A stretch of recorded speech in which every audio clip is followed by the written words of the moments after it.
the United States stands completely isolated globally for supporting Israel in this massacre. And the consequences of that are being felt all over the world in shifting alliances, in economic patterns, in changing geopolitical structures, even in the use of the dollar as currency and many other things.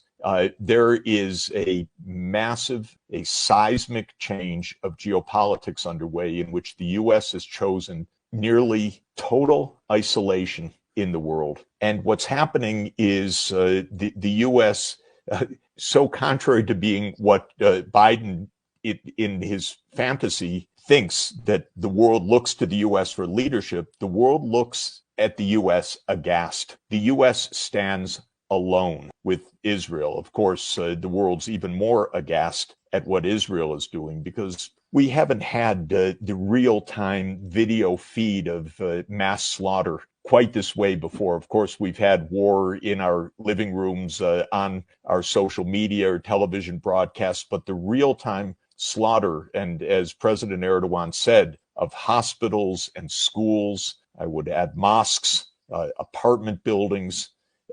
This is an attempt stated by the Israelis, although we don't want to hear it, so we try not to hear the actual words that are used, but to make Gaza uninhabitable. And that's got a purpose that also needs to be understood.